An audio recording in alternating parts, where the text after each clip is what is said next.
of an Indian professor. Now, as I said, when I saw his enthusiasm, and I knew that this person is going to go places, and sure he did. Over the years, and in a very, very short time, uh, starting as a botanist, he soon became a chairman of this department, set up a center for health science. Then slowly he got outside the university. He became a vice chancellor of a university. Then the opportunities came for vice chairman UGC. He got selected, and so on. And one thing which I always enjoyed is that in Bhushan, and maybe I should be proud of that, that I was always honored that whenever Bhushan got a new offer or a new position, he would consult me.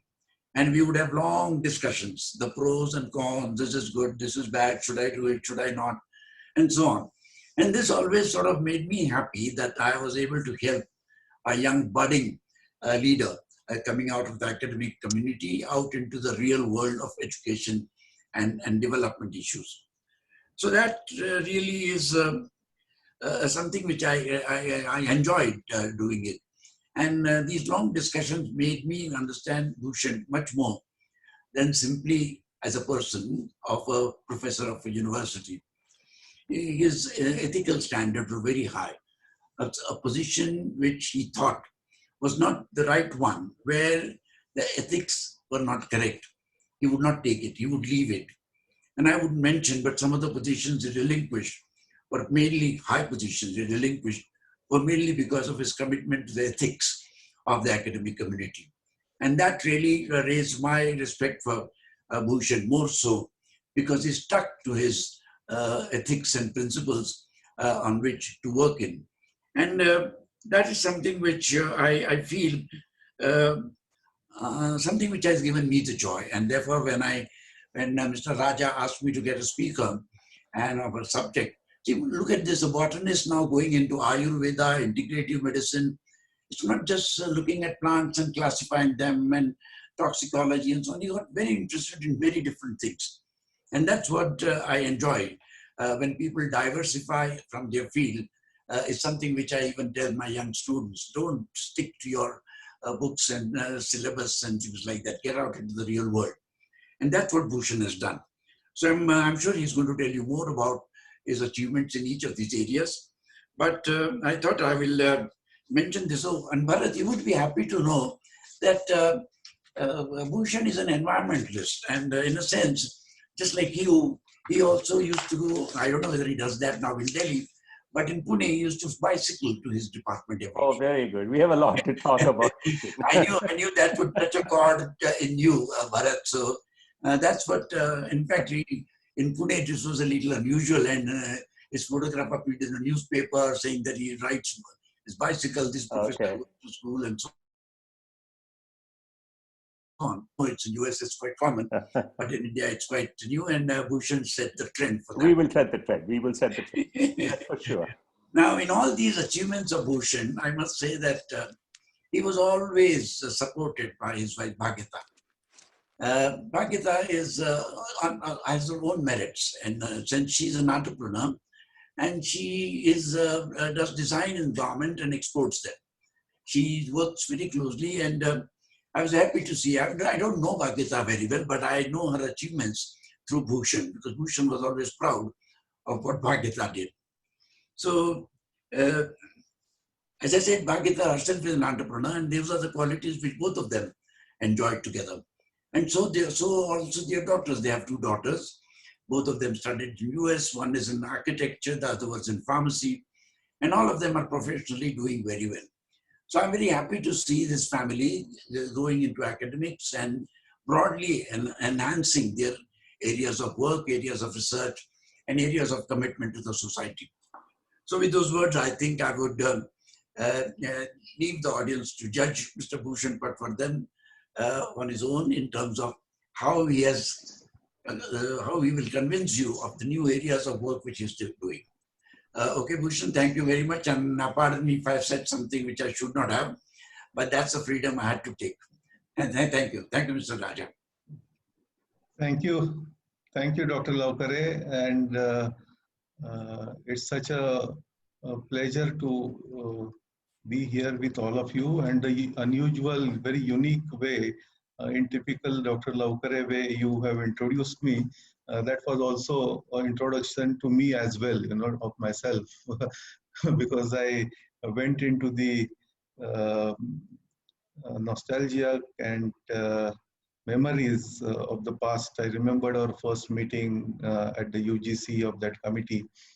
Uh, Friends, first let me thank all of you. And I'm amazed to see the enthusiasm and the organized teamwork that is happening in Athashri group. And I must tell you that from this year, I have joined your club. I have become a pensioner. So, although I still continue to work in the UGC, because in Pune University, the retirement age is 60, but UGC it is 65. But typically, I've started my pension from Maharashtra, so I am a pensioner now. Thank you. So consider now me as one of you, and not as what Dr. Laukare told you as a young boy, which he saw a couple of years ago. Uh, at the same time, I also, while he was introducing my family, I must tell you that I come from a very middle class family from Pune. And I grew up in an environment, we had a joint family in Pune. So 24 people staying together, eating in one kitchen. So I did not know what do you mean by cousin brother. We did not know, not only I, nobody knew what is cousin brother. Brother is brother, sister is sister. So this is the environment in which we all grew up. And just because of the physical limitations of this space and all, everybody was separated out. But essentially, that's the background I came from. And in my family, I had seen several Ayurvedic methods, treatments, simple medicines being used by my auntie, by my grandmother, and that always had interested me, that why such simple things also can help us. That was in my mind. And when I went for my biochemistry, I did my biochemistry with Professor John Barnabas. And later on, I did PhD and postdoctorate at Hafkin Institute. But that was in my mind. So right from the my master's dissertation, I decided that I will work on something related to Ayurveda and Indian knowledge systems. And at that time, most of my friends, they were going to protein chemistry, enzymology. That time, genetics was just coming up. Molecular biology was on the horizon. Professor Barnabas actually encouraged me. He said that, no, if you want to do this well, otherwise people were laughing at me. What is this? You are a biochemist and doing this Jadpala, Jadpatti, and what are you trying to do? But then, because of the encouragement at that time from many, I could do that. And as Professor Laukare told you, from that modest beginning, I still continue to learn even today. I have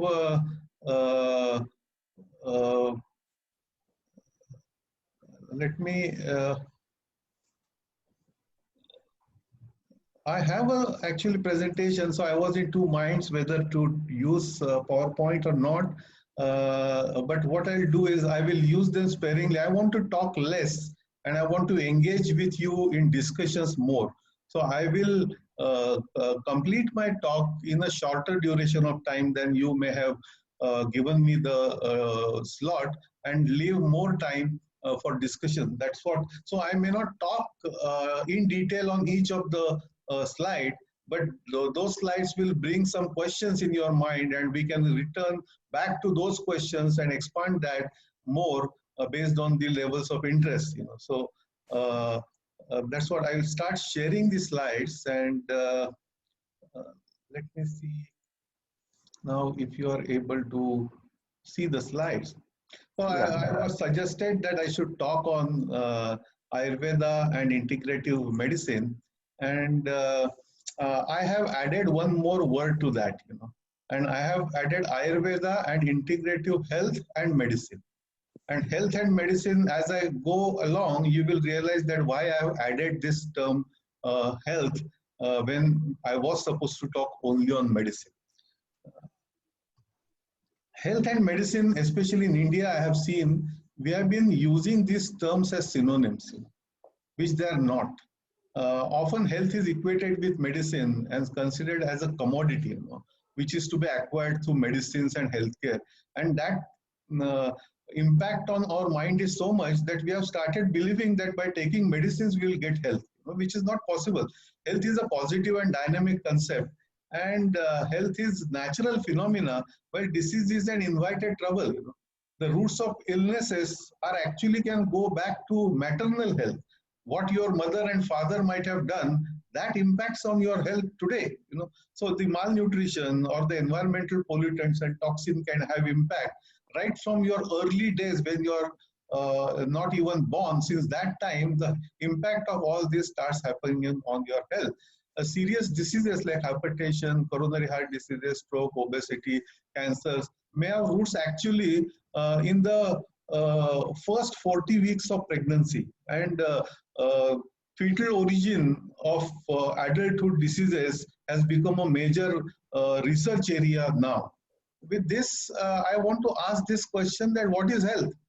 Oh, WHO defines health as a physical, mental, and social well-being, and not just merely absence of a disease. But is this definition complete?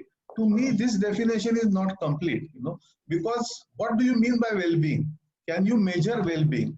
One of the principles of management, because I also, when I was in Bangalore, by the way, I have got very good memories of Bangalore. I spent 3 years of my life in Bangalore, first with Manipal Group and then with FRLST in Yelahanka, now known as Transdisciplinary University, founded by Darshan Shankar. So I have great memories of Bangalore. So during that time, I this state of physical, mental, I also did IIM Bangalore Executive Management Program. So I studied some bits and pieces of management where I learned that we can manage those things which we can measure. So my question is, can we measure well-being? But we don't know what well-being is. We can't measure well-being because simply we just don't know. So if in a definition, if something is there which you don't know or you can't measure, obviously you can't manage it. So physical, mental, and social well-being, although WHO talks about, actually it is not possible for us to monitor. The second part of the definition is absence of disease. Now here comes the crux, disease can be measured, deformity can be measured, and therefore the whole focus of WHO definition became on disease. So you will see that our entire healthcare process, we may call it as healthcare, but in reality, if you see, it is medical care. It is not really healthcare. I will expand on it little later, but let me tell you that the most profound definition of health, and health also by etymologically, the term health also is connected with disease. Heal, you are trying to heal something, that means you have some problem. But the definition of swasthya, which is given in Ayurveda, is much profound. Swasthya, swastha, swayam mein swasth, that's the swastha, Internally within, you are calm. Internally within, you are stable. And the definition says that samadhatu, samagni, samadosha, and prasanna atmendriya mana. Prasanna, that is bliss. Atma, indriya, and mana. At all levels, if you are stable within, internally swast, then you are healthy.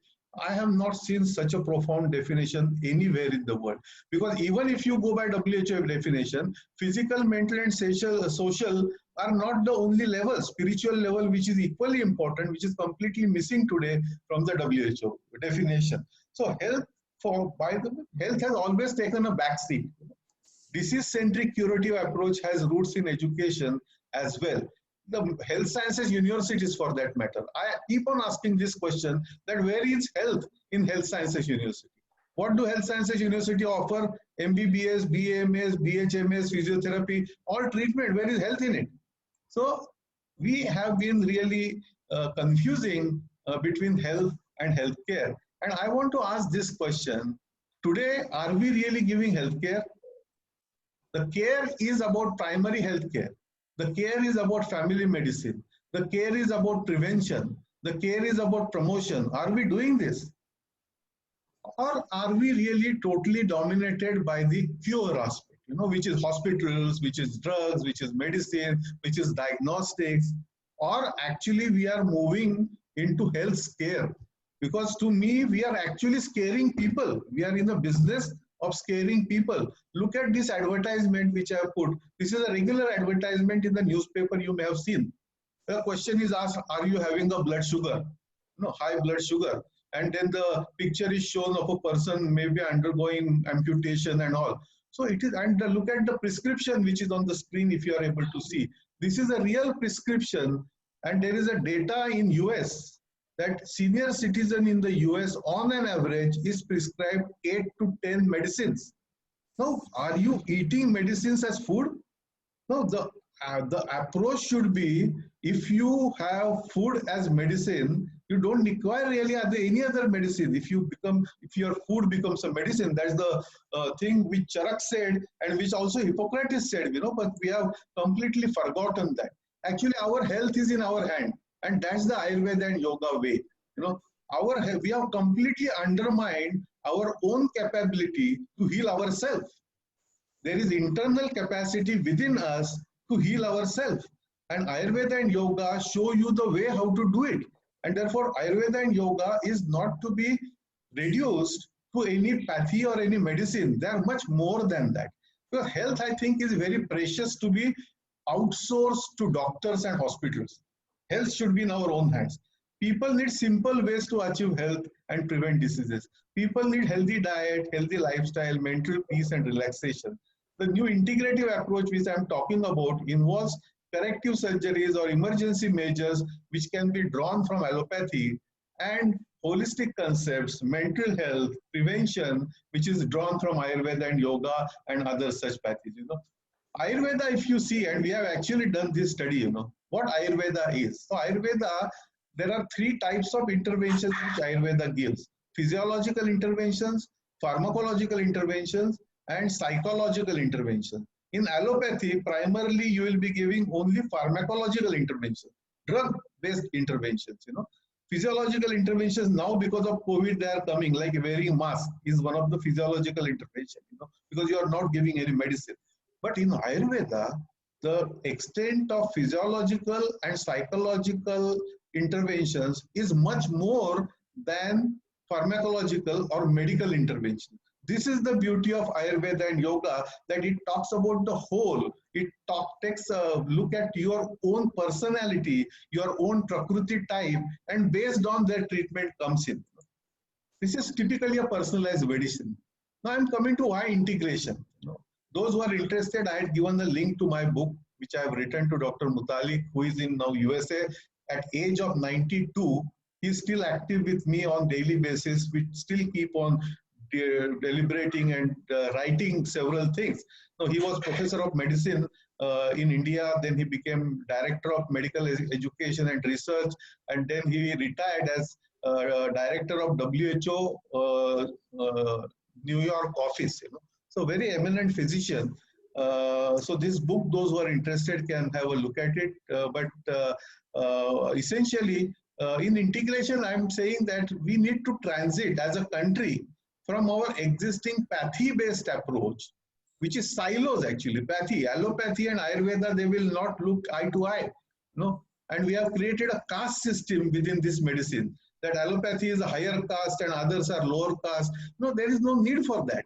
Because every pathy, so-called pathy, has some strengths, some weaknesses. Because allopathy may be able to handle better emergency care or emergency medicine or surgeries, as against yoga can manage better mental health condition, or Ayurveda can manage better chronic diseases such as rheumatoid arthritis. So everything, it should be person-centric and not pathy-centric. That is the way. But today we are in a curative practice, which is dominated by market forces, and therefore today we have been drawn into what we call it as medicalized society. We are actually living in medicalized society.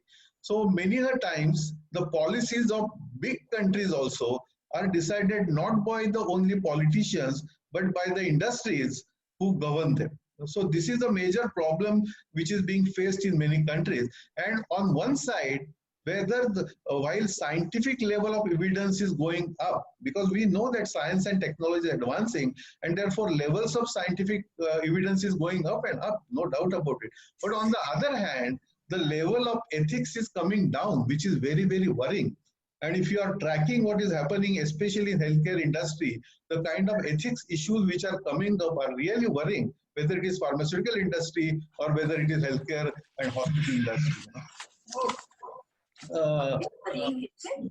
if I want to tell you that what are the real needs and the real services required for healthcare, then look at this pyramid.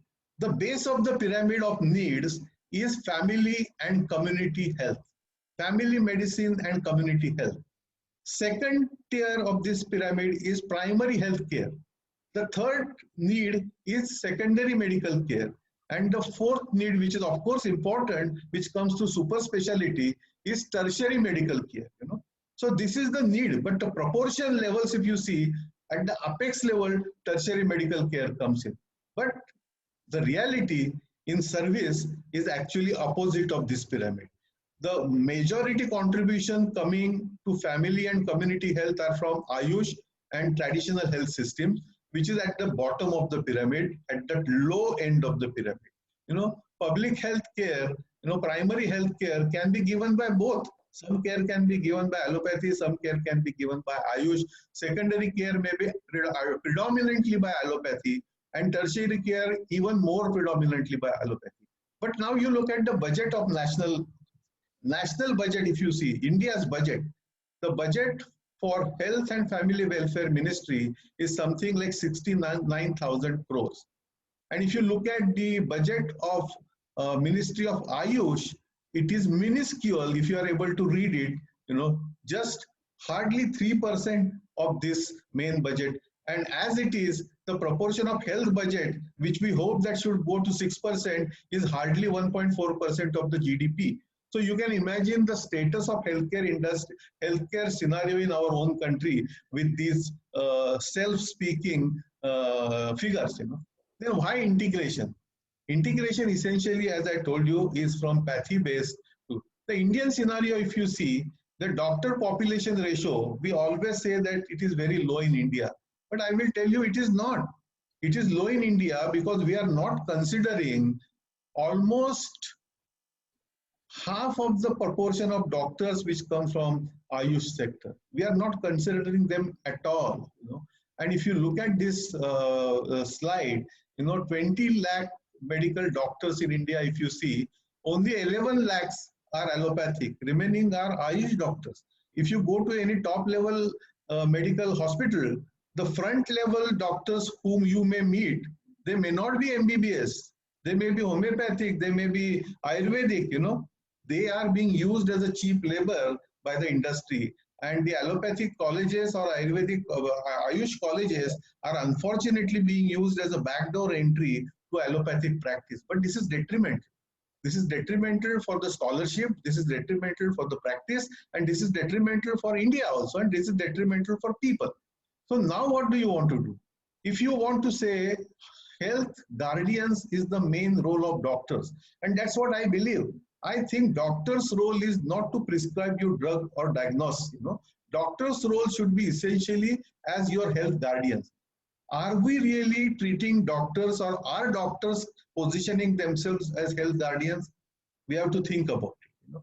But people of India, what do they need? If we ask this question, people of India need 4 things. The first important thing people need is primary care.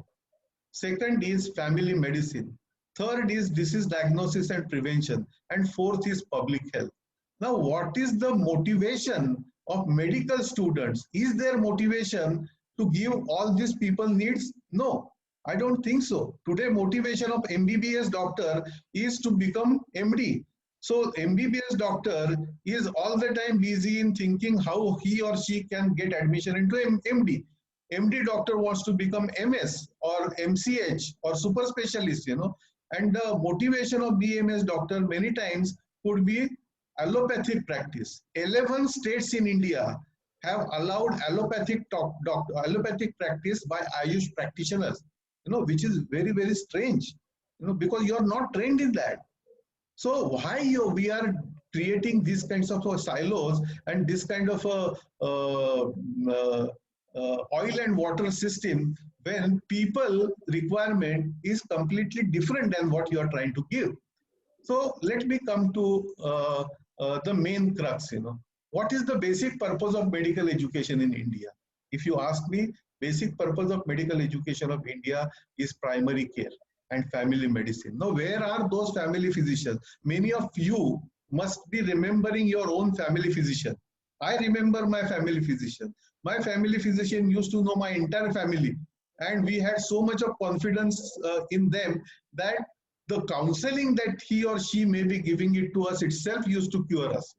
That was the authority of that family medicine. And then he or she used to refer us for a specialist. But today, MD people are behaving as if they have become a general practitioner. So this kind of I would say, value chain, which is going up in the cost, is not sustainable for a country like India. We must control many things at the primary level. And to do that, determinants of health must be addressed very, very carefully. And which are these determinants of health? There are only 4 determinants of health. Major determinants of health are 4. And they are genetics, environment, lifestyle, and nutrition. Out of these 4, barring genetics, all 3 are in our hands, We can decide whether to go on the right track or wrong track. If you go on eating bad food, if you go on having drugs, if you go on having junk food, you are bound to get into trouble. And then you need some support system. These are 4 pillars of a building. And if any one pillar becomes weak, you need a support system in the building. That support system is a medical care, which I have shown in that red round, But our entire focus of the building has become now on that support system. And we have forgotten the real pillars of the health. So we have to rediscover that. And this has been our own culture. I'm not talking something different. India has been talking about all the time. And leaders in these concepts have been Ayurveda and yoga, which we have unfortunately lost because of that Western dominance and monopolization of Western medicine in our country, which is good, which is needed, but it has its own place. So today, the gullible patients are trapped into this vicious circle, which you can see on the screen. This circle is of hospitals, of insurance companies, of diagnostic labs, of practitioners, of doctors, and within them, there is a very, very interesting relationship which I have shown, which you may not see, but the arrows which you see on the screen are showing the relationship of this vicious circle. But the WHO actually tells us that the whole of society approach should be used when you are talking about healthcare, when you are talking about public health. It includes health promotion, disease prevention, treatment, rehabilitation, and palliative care. Where all this we are teaching in our medical schools. Our MBBS and DAMS put together, if you take, they come to 82% of our medical doctors. Are they trained in the requirements, what people need? The answer straightforward is no. They are missing somewhere. Somewhere they are missing. There is no complete medical education which we are giving them today. So can our aspiration be in a direction to one nation, one health system by year 2030? This is the question I'm putting for. Can we move from pathy-based to person-centered approach in health? Can we convert Ayush, which stands for Ayurveda, Yoga, Unani, Siddha, Homeopathy? It also includes naturopathy and Sovarikpa. Can we convert that Ayush acronym into Ayush by adding one more A, and that A will be of allopathy, and that allopathy A will come after Ayurveda A, because Indian healthcare system, I think, should be stemmed on Indian culture, Indian knowledge, Indian ethos, without bringing in any egos. Can this be an achievable dream? That is the question I want to leave to all of you. I know many of you may be retired doctors as well, trained from top medical schools. Many of you may have served in pharmaceutical companies. So what I talked about the professions is not to undermine their importance, because I come from that sector itself. but it is a matter of introspection and to ensure that we must deliver what people need.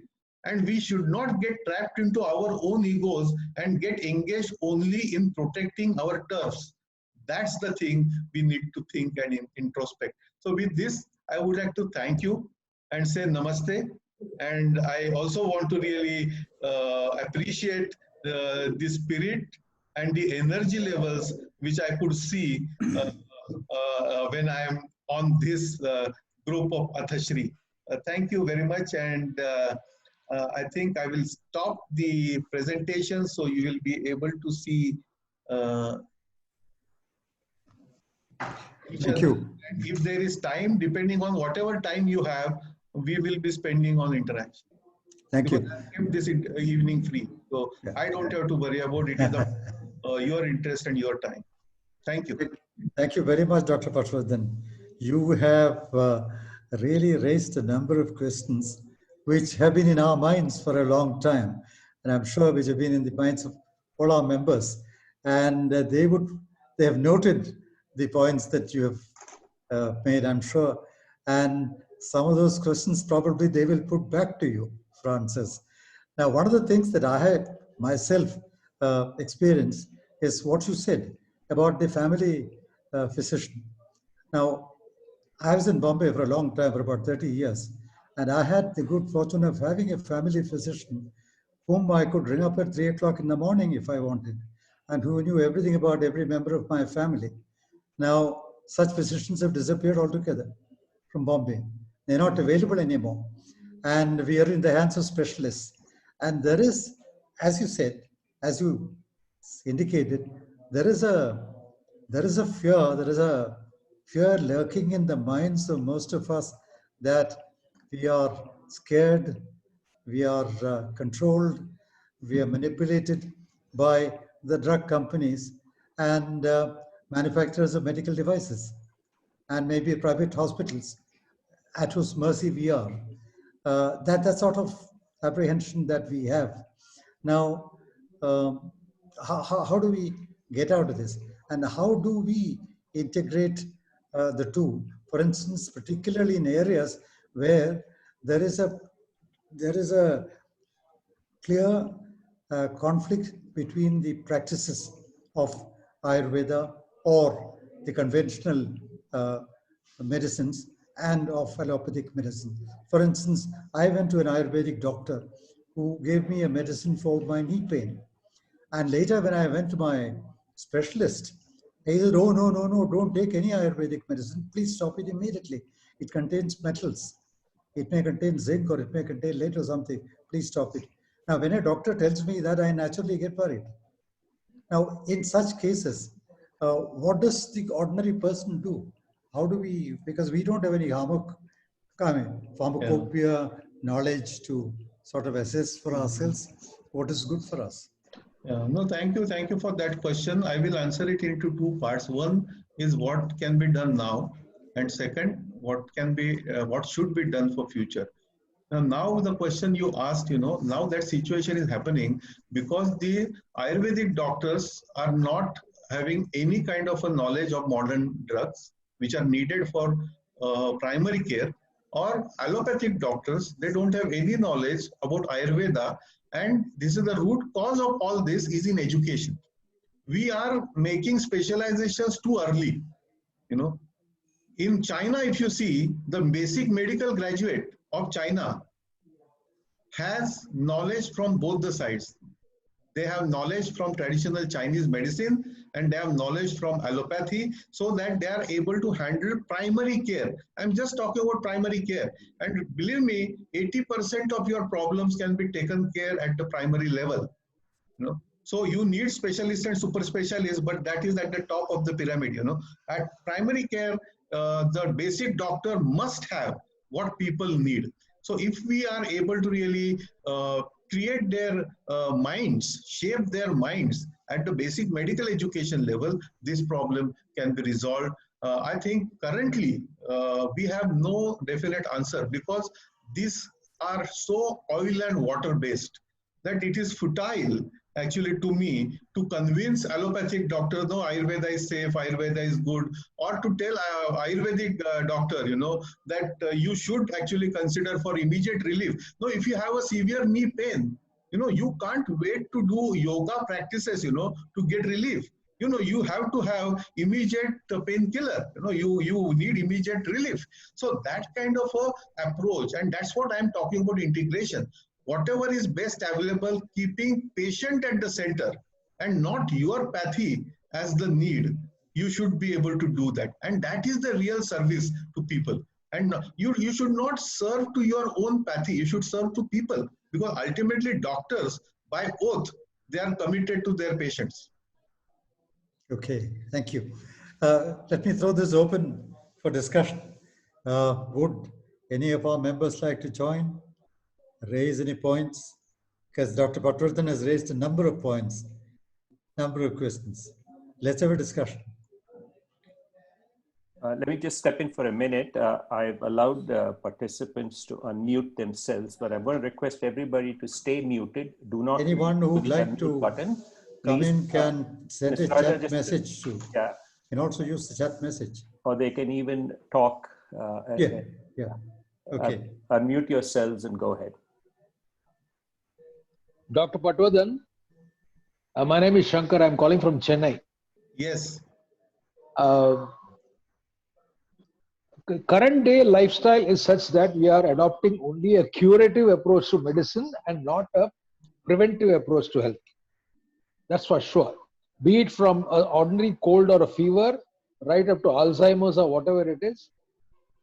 The common man reacts to an ailment having set in and looks for gunshot therapy, immediate treatment, which is widely believed to be available only with allopathy. Ayurveda is a very ancient thing in our country, even far before allopathy made its scene. But notwithstanding that, it hasn't grown beyond a certain point. I have some practical reasons for it, because I have also been, I have been a pharmaceutical manufacturer, allopathic pharmaceutical manufacturer. I have had certain allergies which got cured only by Ayurveda. It didn't get cured by the allopathic medicines. And I've also been thinking along these lines. But the fact remains that why am I not, even I would say, even the people in this audience, if they have an ailment, they will go first to an allopathic doctor only. Ayurveda comes way behind in the queue. One reason also is the fact that there is no insurance coverage. Now, unless and until the Ayurvedic industry also gets money by whatever research or anything may be coming in, unless and until there are enough patients backing the industry, the Ayurvedic industry, hence its own research, we have, if you look at the compendia or the encyclopedia, there is a huge fund of knowledge available. But in terms of application and utility, it doesn't really count. That is a matter of fact. I had a problem of skin allergy which lasted me 16 years before I could find out what it was. Eventually, it was just due to the usage of tamarind. And when I stopped tamarind in the year 1990. Now 30 years I don't have any allergy.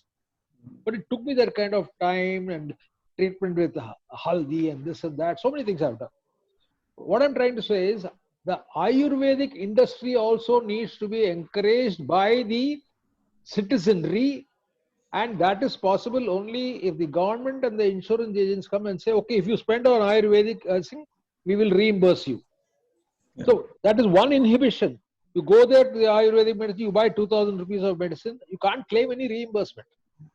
So somebody has to work on that side also with regard to encouraging the Ayurvedic industry, or because something which is handed down to us from over 5,000 years, whereas allopathy has just stepped in recently, but it has swept away the market. So how does one deal with it at the administrative level, over and above whatever technical study or research or cure, etc., etc.?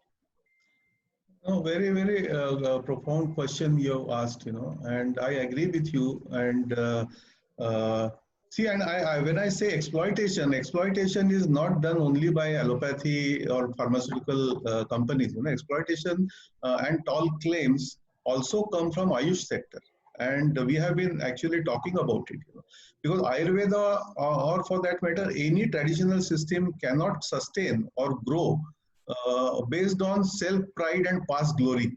We have to realize that we are in today's world of science, which is progressing, and Greek medicine became allopathy because they went along with the modern science.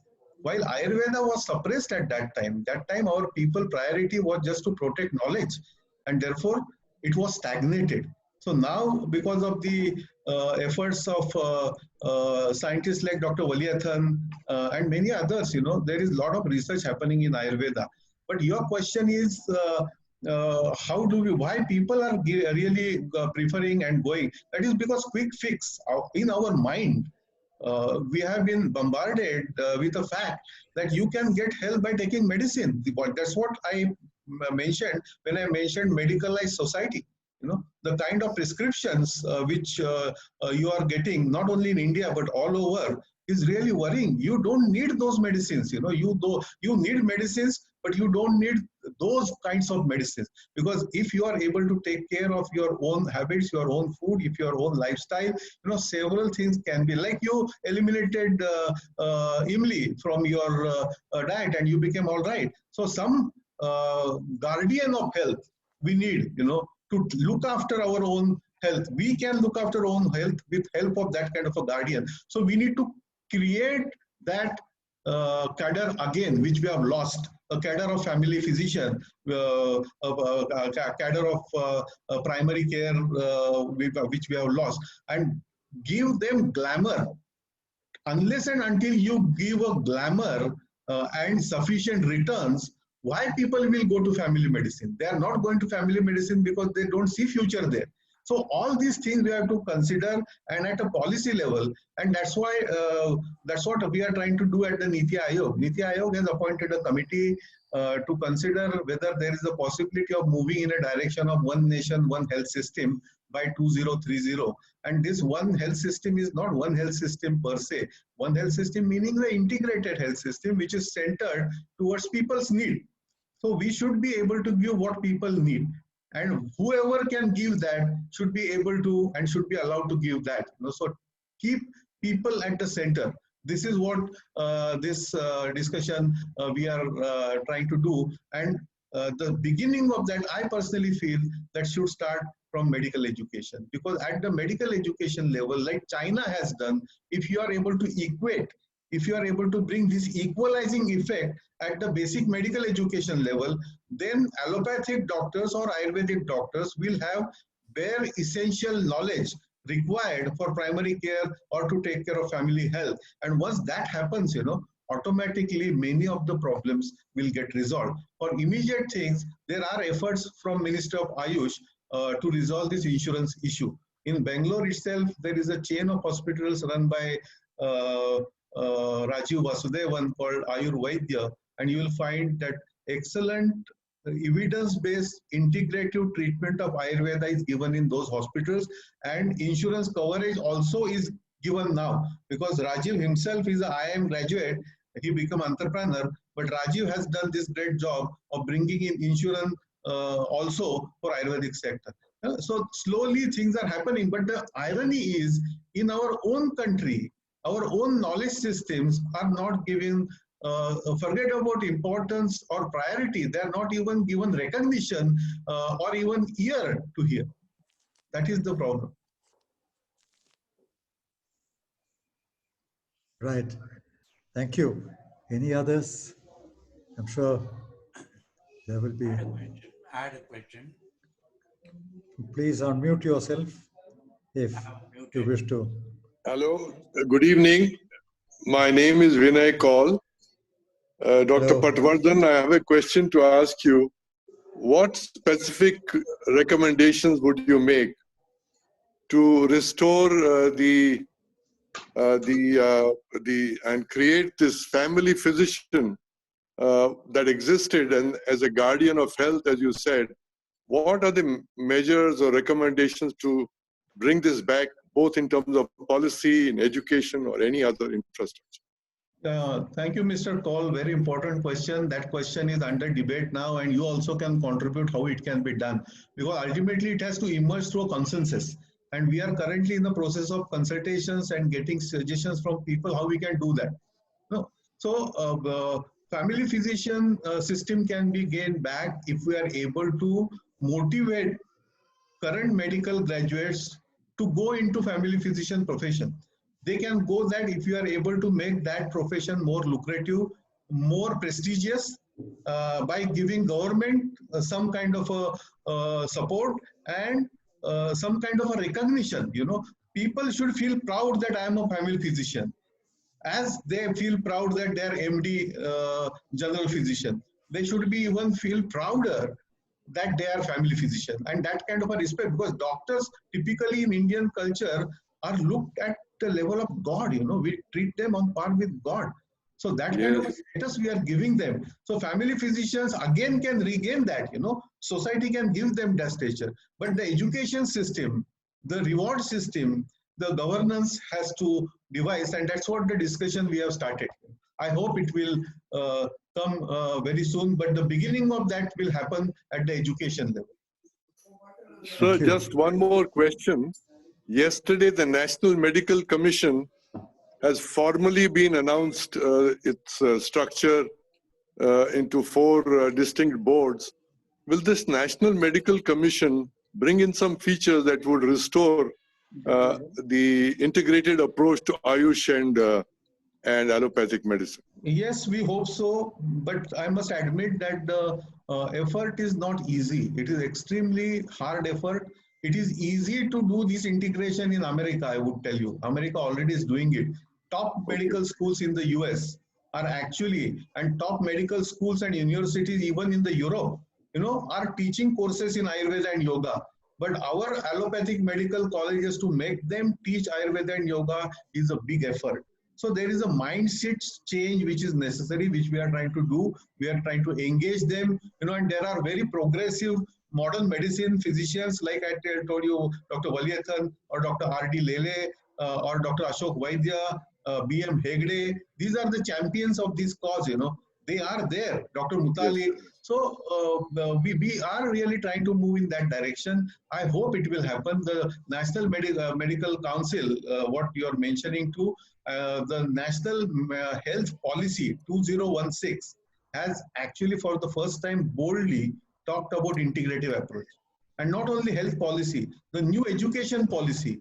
If you read National Education Policy 2020, I was so happy to read that. I must compliment Dr. Kasturi Rangan. I was told that he was also here with all of you at one point of time. Yes, Dr. yes, that's right. When I interacted with him, you know, he agreed to my suggestion, you know, that integrative approach is necessary. Darshan Shankar, myself, many of us, we made this presentation before his committee, and you will see a full paragraph that in India, Ayush doctors should know modern pharmacology, and modern doctors should know Ayurveda and yoga. This is what the clear-cut message has come in the policy. So I see a very good environment today. So 2030, that's the hope and aspiration we have put. I think with help of many of you, you know, this should be possible. And this is not only about government, you know, because this has to become people's movement. Because this is need of the people. This is based on need of the people. Everybody agrees to this principle that they are not interested whether the doctor is allopathy, whether the doctor is giving allopathic medicine or what. They want to get healthy. You know, that is their primary need. And this will happen. So let's continue. By the way, for the first time on a so-called public platform, I am discussing about this Niti Aayog because this is very, very fresh.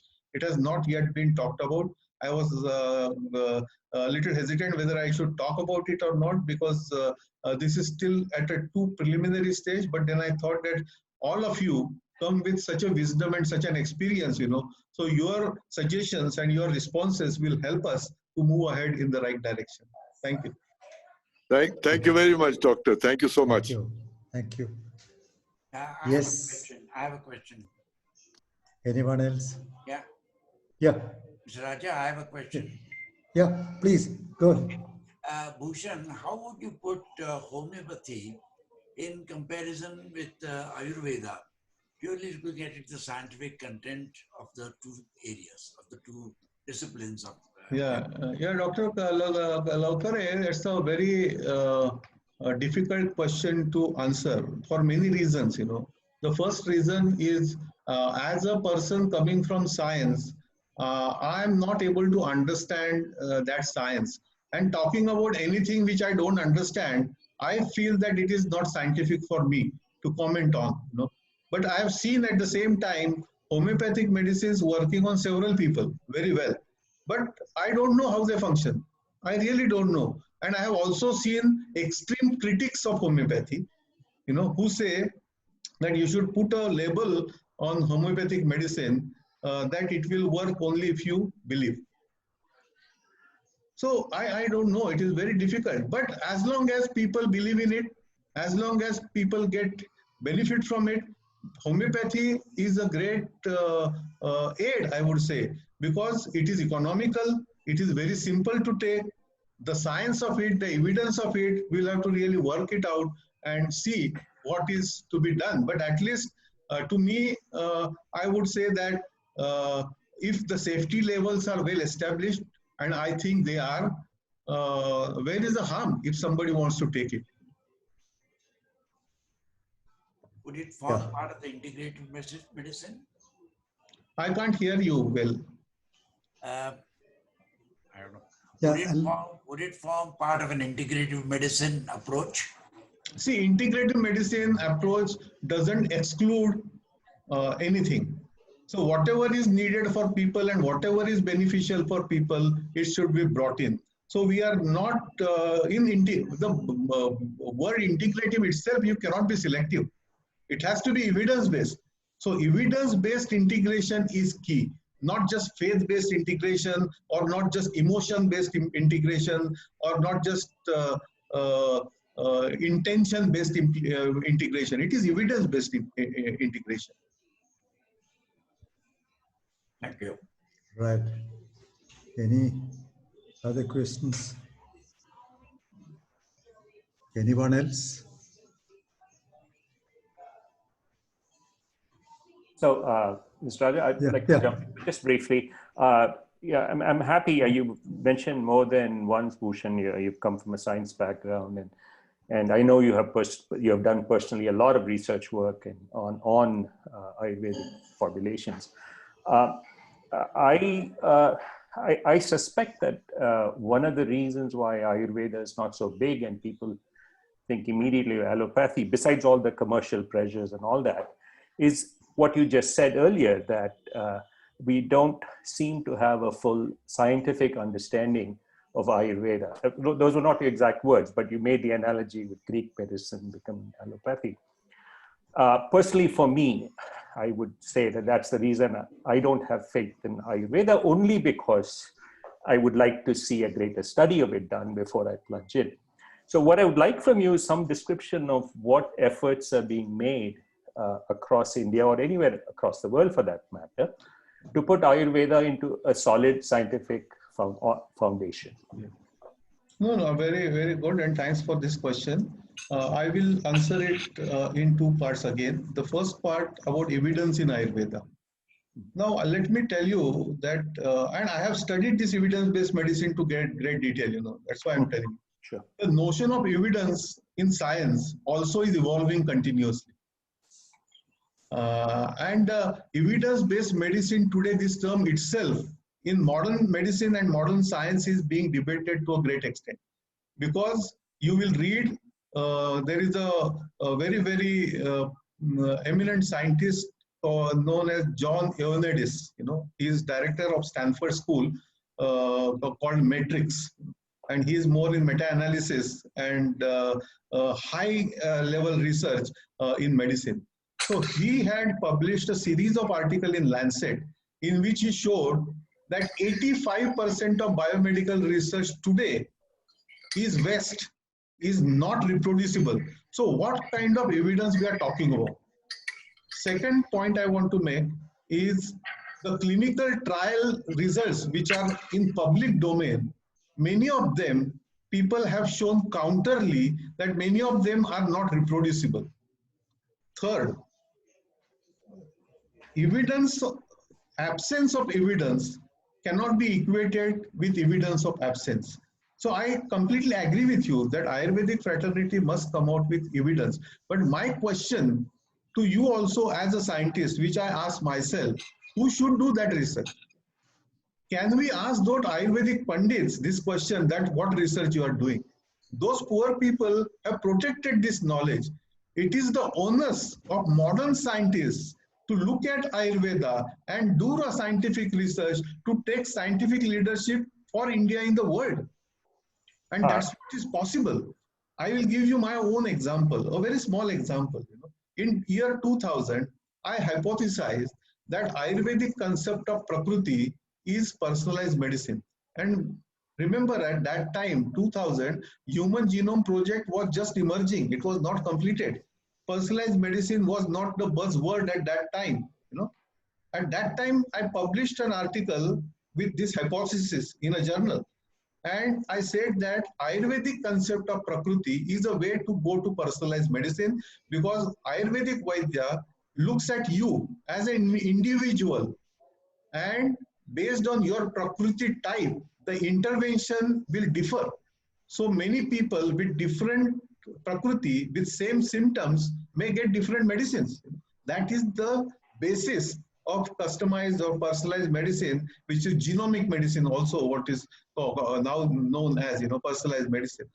So this hypothesis, I thought that I must check as a scientist. So that time we were working on rheumatoid arthritis. So we had a cohort of patients of rheumatoid arthritis. In modern science, we very well know there is a gene called HLA-DRB1 gene, and that gene relationship with rheumatoid arthritis is very well known in modern science. So we looked at gene polymorphism, taking that one gene. In 2004, I am talking about. And we were completely shaken up. This was a blind study of 76 subjects, 76 patients of rheumatoid arthritis. We did their DNA analysis and we did their HLA-DRB1 gene polymorphism. And in the blind study, we showed that Vat, Pitta, Kapha classes had different distribution of alleles of this gene. For the first time, we could get the genotype-phenotype correlationship, which even today, modern genetics is struggling.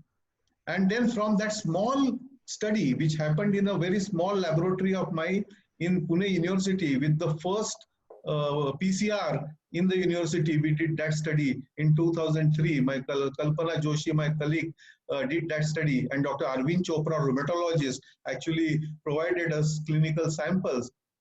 We presented those results at Cold Spring Harbor Symposium on Pharmacogenomics in 2005. And later on, it was published in International Journal. Today, CSIR alone has funded more than 100 crores, and a new science has emerged, which is known as IU Genomics. Now, this has given a scientific leadership for India. Now, imagine the knowledge points which we may get from yoga and Ayurveda, which others don't know. Our problem in India today is, if somebody invents something, we go back to our Sanskrit Grantha and we tell them that we know it for 5,000 years ago. Now, what we should do is we should go to those Granthas and find out those gems which today's science do not know. Work on it today and tell the world, this is what it is you did not know, and we have shown this. There is no point in telling. It is good that you are telling that. And I have seen that. Last 4-year Nobel Prizes in medicine and physiology, every prize work, what you have talked about in those medal, everything is based on the basic principles of either Ayurveda or yoga. Maybe it is based on the concept of fasting, or maybe it is based on the concept of Rutucharya and Dinacharya, or chronobiology. But then telling that later doesn't mean anything. It means hardly anything. It means definitely good. It gives us satisfaction and pride. But as I told you, we should not live now onwards on self-pride and past glory. Those days are over. This India is new India. Indian scientists should boldly work on these concepts. And I must tell you that it is happening already. In many IITs, in many IIMs, not IIMs, IAIMS, and in many national laboratories of CSIR and ICMR, young students, young researchers are working on basic concepts of Ayurveda, basic concepts of yoga, looking at what meditation is doing your brain, what are the mRNA scans before and after. All this is happening. But India must expedite on that track. Otherwise, this leadership Westerners again will take, because the most advanced research in this area, which is cognitive sciences or neurobiology based on yogic principles, is happening outside. It is happening in India at a very small level. So Indian scientists, I would say, must take this ownership and try to see. And we are not telling that go in pseudosciences. I will be the first one to oppose that. We are not talking about that. We are not talking about what we were doing, flying aeroplanes or whatever. We may be doing it. Show us today. And that kind of a evidence-based approach, if we are able to take with these knowledge pearls which are there in our own knowledge system. Now in China, medical students learn Chinese history. Medical students learn Chinese culture. Medical students learn Chinese traditional medicine. Why not our students even know? So they are coming out of allopathic medical schools with hatred towards our own medical systems. This is not really good for our own country. So my point was, scientific research is necessary, but we should not put that blame only on Ayush fraternity. We also should participate in that to take that further. Yeah, thank you. No, what you're saying mostly is music, and I personally agree with you that it is a science fraternity that needs to go in and put everything on solid foundation. What I really wanted to, sorry, I didn't question that. What I wanted to know was what sorts of efforts are being made. But there is a companion, which you partially answered, or I mean, it's more a matter of time. I'm sure you can answer. Yeah, the more. genetic study, what I talked about is just one example. Yeah, there are several such studies. My own study with my own rheumatoid arthritis colleague groups, Arvind Chopra, we have shown that Ayurvedic interventions work very well on par with hydroxychloroquine, and with much safer profile. And this was a double-blind placebo-controlled clinical trial which was published in British Medical Journal. So a lot of efforts are happening, evidence is getting up, but we have to do much more. Yeah, thank you. Thank you. Dr. Patwardhan, is there any medical college in India which teaches something about Ayurveda, something of Ayurveda, meditation or yoga? Alternatively, any Ayurvedic college which teaches the basics of the Western. Yeah, fortunately, many Ayurvedic colleges are teaching now modern pharmacology because their students want to practice in short. But so they are doing it. Many of them in Ayurvedic colleges they learn modern biology or modern anatomy and modern physiology as well. But I don't know. Maybe some private schools may be doing it at a very small level, but yoga to some extent has come in, like in AIIMS also now, but it has more at a research level. In medical schools, research is happening related to Ayurveda and yoga, like Dr. Sharadini Dhanukar started it in Mumbai KEM, or Darshan Shankar himself here, or even in NCBS, many people are working on neurobiology in NCBS, or in TIFR, many people are working on understanding various biological processes. Dr. Valiathan's program, which he calls it Ayurvedic biology, has given a big boost. But formal course on Ayurveda and yoga, I have not seen in any medical school, because they are essentially governed at the top level by MCI. So unless MCI gives permission for that purpose, this will not happen. So we are trying to really sort out that by engaging this National Medical Council and by bringing MCI also on board, engaging with them and bringing this kind of a equalizing effect without compromising the rigor. That is the most important thing. Yeah. Thank you. I think, isn't Nimhans doing something? We had talked here in the conversation. Yes. Nimhans doing something in yoga and Nimhans has introduced one course, but which is more on yoga. And NIMHANS itself is mental health. So it is very, current director of NIMHANS, Dr. Gangadhar, B.N. Gangadhar, is He one of talked the to you, very he came good here. researcher in yoga. So it is because of his own interest and efforts of persons like Dr. Nagendra from Bangalore, this has happened.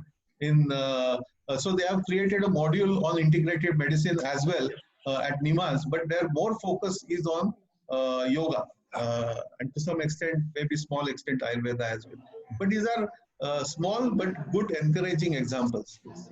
Yeah, Dr. Gangadhar did come here as a speaker in Okay. our conversation series.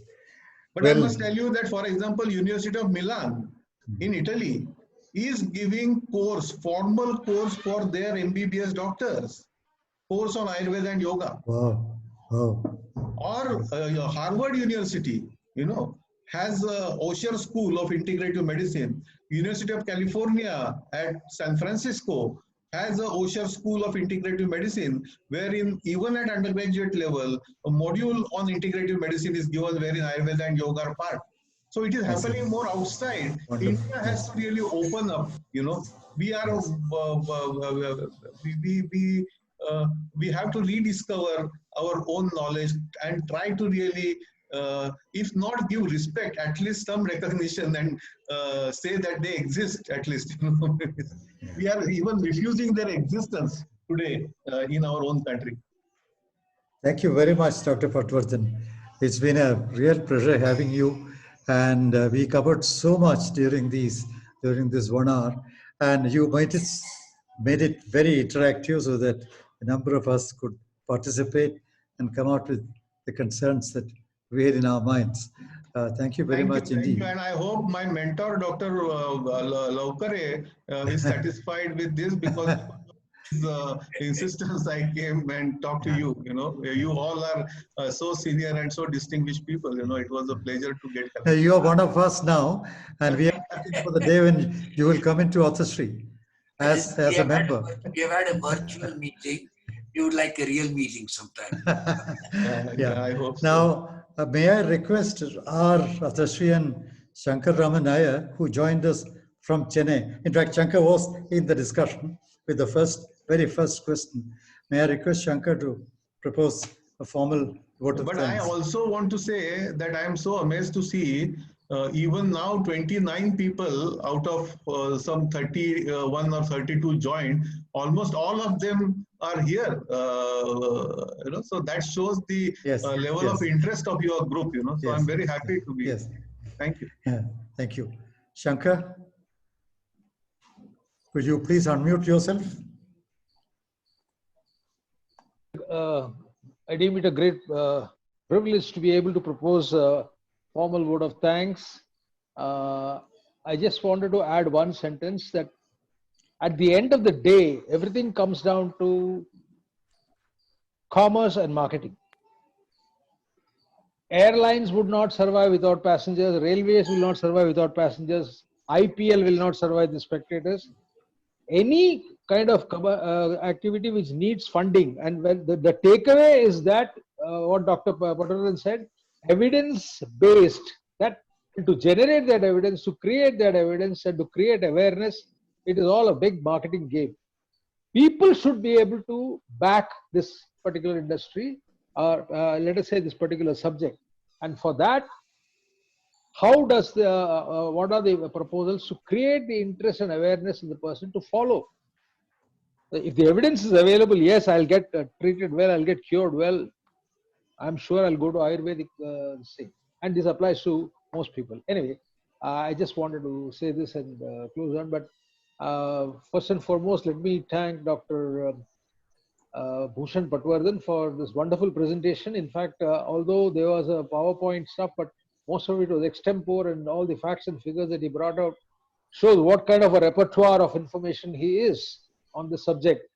And we wish that he just doesn't retire but continues and to generate real interest among all the public. We have a 1.3 billion market available, so it should happen at some stage or the other. I thank Mr. Raja and Mr. Bharat for having once again come up with some excellent program. and all to all the other members who raised their questions. I have one last request to all of you. You know, the idea of one nation, one health system, which I triggered, moving from pathy-based to holistic healthcare.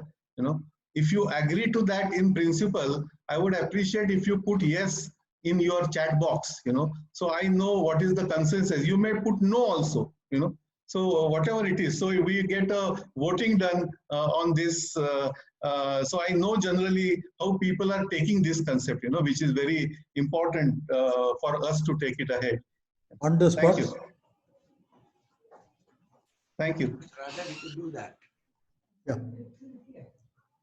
Would you like us to do it right now? No, you can do it later also. You, Okay. you can compile everything and just Okay. let me know, you know. Okay. Yeah. Okay. Thank Right. you. Thank you. Thank you very much, sir. Thank you very much. Thank you. Namaste. Thank you. Namaste. Namaste. And this meeting comes to an end. Bharat? Thank you. Thank you, everybody. I'm going to stop the meeting. Thank you all.